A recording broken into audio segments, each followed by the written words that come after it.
Hello and welcome back to the channel. Today on The Brompton Guy we are going to be dismantling my 20-year-old Brompton. I purchased this Brompton knowing that I'm going to do a full renovation on it and purely for the enjoyment of the viewers to see how to dismantle it. The bike certainly had its years of grease on it and was very grateful to get it all apart.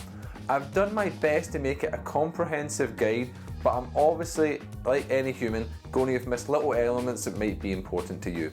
If there is anything you'd like explained a little bit more, please drop them into the comments and I'll be sure to get back to you on it there.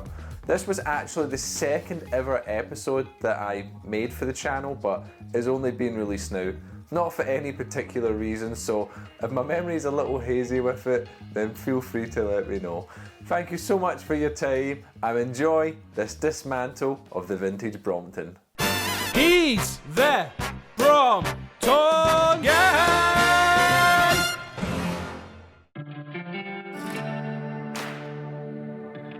Okay, removing the seat is a fairly easy job. All you do is need a wrench. On the older models it has a nut either side. You can simply loosen them and then it just simply pulls off the top, so not a hard job here. Next, the seat post is very easy to get out. Simply remove the quick release, slide the tube out the bottom, lift the bike up, and that's all. Then we can actually remove the quick release clamp itself. Again, has a simple nut at the end of it. Simply loosen the nut by hand or by tool, remove the washers and remove the quick release. The brake calipers, again, are very simple to remove on these. What I tend to do first is I will loosen up the brake cable. I will then chop the top of the brake cable off, remove the sleeving and remove the brake cable itself from the caliper. Once you've done that, you can then release the cable itself from the brake and you should be able to pull the cable free. Once you've done that, you can simply remove the brakes. However, in this case, on the older Brompton, it was not a simple release. On these models, it became apparent that these become very prone to rust and it completely seized up and snap and will require replacement. And it was the exact same on the other side, completely seized up. Using the torque wrench at a decent torque, still snapped it.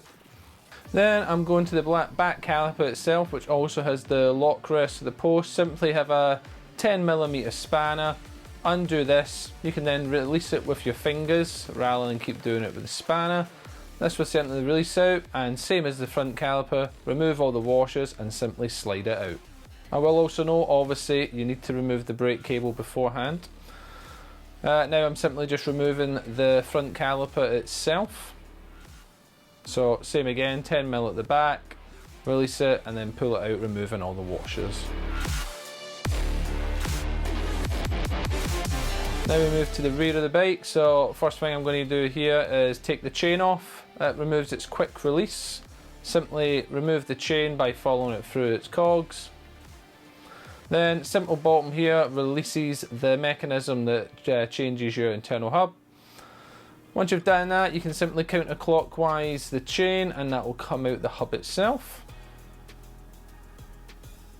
Then using a 15mm, simply remove the bolt holding on the chain tensioner here. It's only on with the bolt and one washer behind it. Once you do that, it will simply slide off.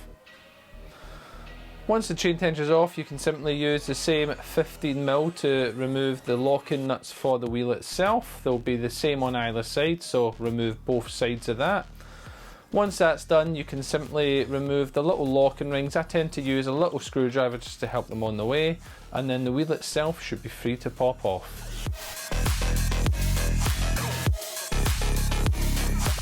As you can see, it's only held on with the one screw here on this side here.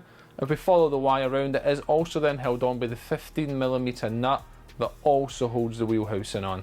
So once you've loosened that, simply remove the two 15mm at the front fork and that will release the mudguard and will allow you to take the front wheel off. Simply to remove the luggage block, all you need to do is remove the one screw that holds it in here to the lever. Then behind that we can simply loosen up the two Allen key headed bolts that hold it on.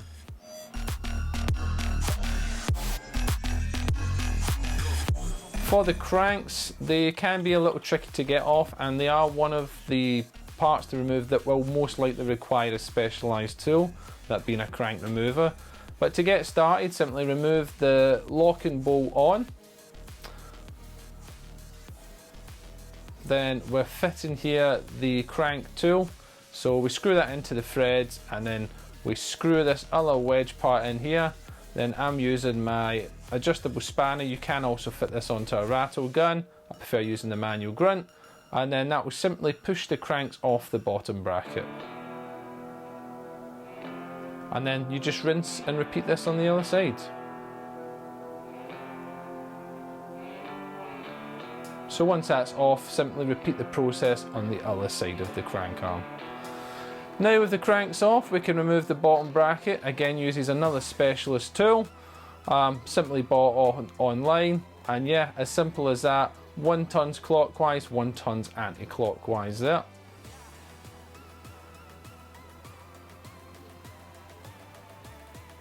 Once loosened out, you can simply pull the cranks out and then see the condition of your bottom bracket. In this case, the bottom bracket was not very good and definitely needed replacing.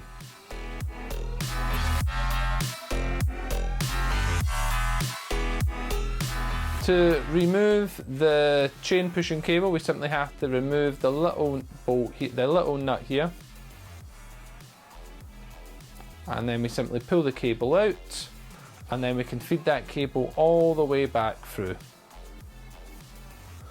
Next, what we can do is we can remove the other bolt that holds the chain pusher on. Simply got one bolt in the back, undo that, and then we can remove the chain pusher there.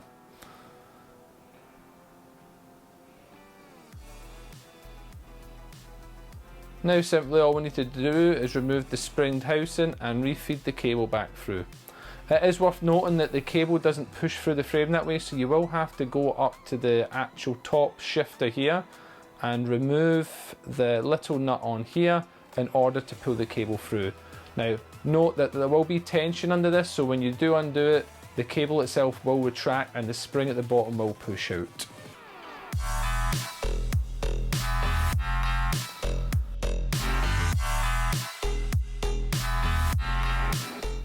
For the handlebars, simply remove your grips first. These can be stuck on, you may need to cut them off. I was lucky on this one and they simply just need a little pull and they came off that side there. Rinse and repeat on the other side.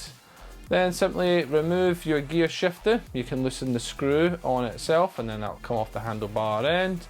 Then of course the same on the other side for the chain pusher itself. This one, instead of a screw, actually has an Allen head, which makes life a little bit easier. And then we can take that off there. Once that part of the process is complete, we simply use the 6mm hex head to undo the bars. So literally anti-clockwise, undo them with a wrench, and then simply do the little puzzle and get the handlebars to come out there. Obviously will change depending on what bars you have. The suspension block, another nice simple part to remove. All we need to do is unscrew it using the 10mm head, and that's all it is. Remember again to remove the washers and remember the order they come off.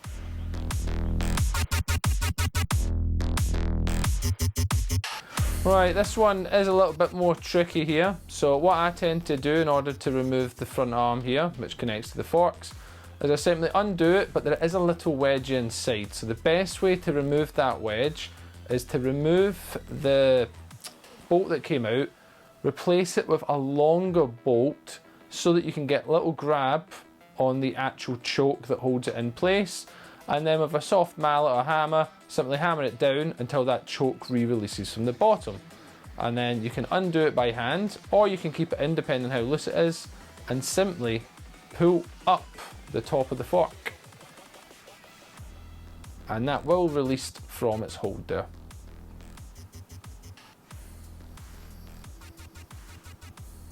Now, because I didn't keep the bolt in, we will have to turn it upside down in order to get that choke out. So I simply push the choke out And there we go. Again, this can be avoided if you do just keep the bolt in with it. Then in order to remove the forks, we have to remove these two large nuts here. I use my adjustable spanner, or you can get one that fits size. Then simply remove your forks. Now you'll find that there is obviously some cage bearings in here. Should be one on the bottom, one on the top. As you can see in this example, these are definitely going to benefit from a replacement. Right, in order to get the rear triangle, you just need to loosen the two Allen keys at the bottom. It is worth noting that they are held together in this cylinder, so you sometimes will need to apply pressure on both ways. Hey guys, thanks for sticking to the end of the video. You can watch any of these videos here if you want some more fun content, or if you want to support the channel, you can scan the QR code down at the bottom. Thanks for watching, see you later.